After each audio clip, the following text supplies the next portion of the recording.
F6A carburetor ng multicab Suzuki. Ang main problem nito ay nag-overflow yung gasolina. Bibigyan ko kayo ng tips kung paano ito gawin.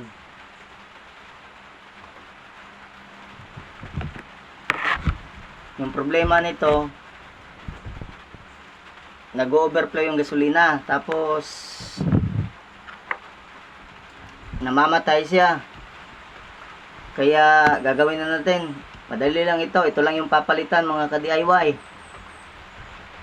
Tingnan natin yung float sa loob, kung may sira ba, wala.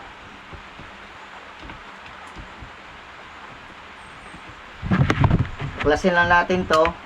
Ito, 4 na screw to.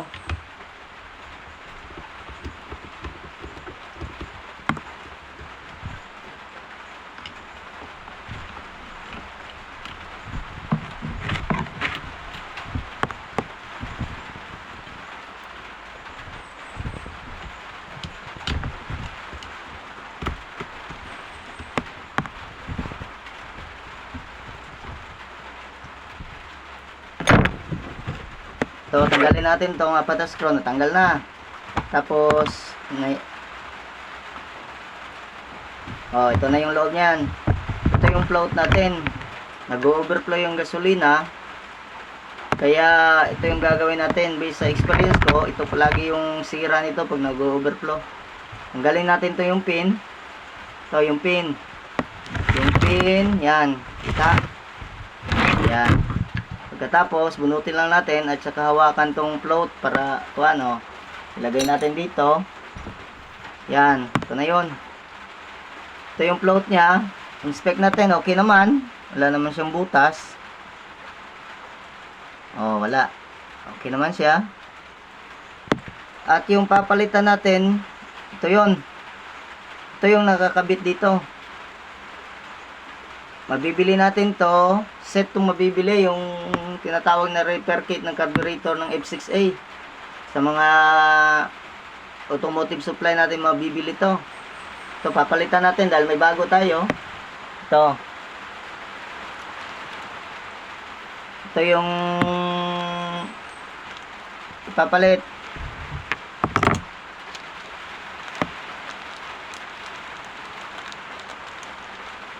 Ito na yun. Ito na yun. Dahil kung minsan, yung tip nito ay hindi na masyadong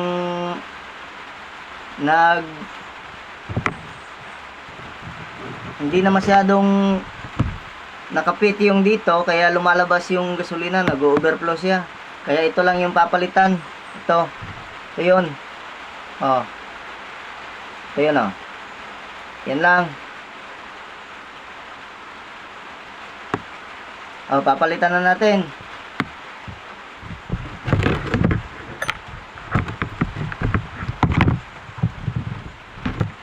Dali lang, mga ka-DIY. Kaya pag ganito yung problema ng sasakyan nyo, nag-overflow yung mga F6A, ito lang yung papalitan. Suzuki Multicab Scram. Yan lang pagkabit. Lagay mo dyan, yan, dahil may kuha naman yan. Tapos ipasok mo ulit dito. Ito lang. Ito. Kabit mo lang yan. Dali lang pagkabit nito, bali nakahang lang siya. Ganyan, hang siya. Tapos ilagay mo dito.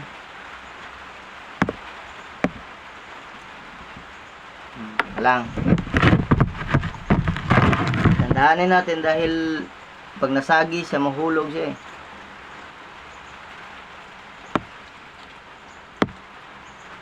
Ganito lang.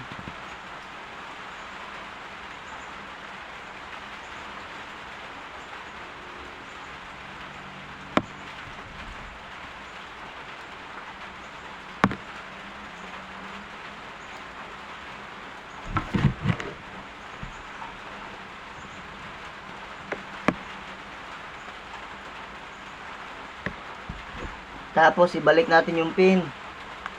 Yung pin na kinuha natin kanina, ito yon. Ito yung pin. Oh. Tusok lang natin dito. Yan.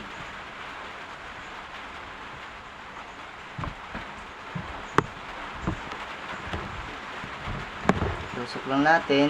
Yan. Okay na to. Tapos ibalik na lang natin to. Tapos okay na. Balik natin yung screw, apat na screw. Oy, teka lang, op. Yung gasket niya, lagay natin. Ito yung gasket niya, oh. Bago. Okay.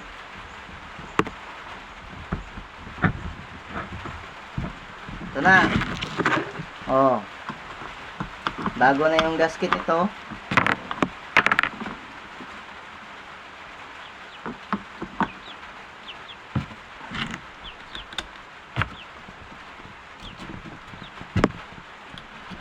Ito yung screw niya. Balik natin yung apat na screw.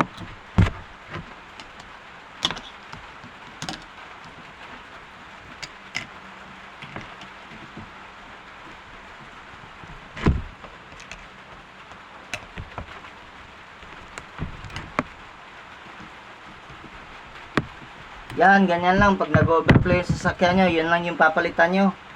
Saka, wala nang iba. Sana nakatulong tong video na to. At sana yung hindi pa nakasubscribe, please subscribe. Newbie lang po dito. Salamat!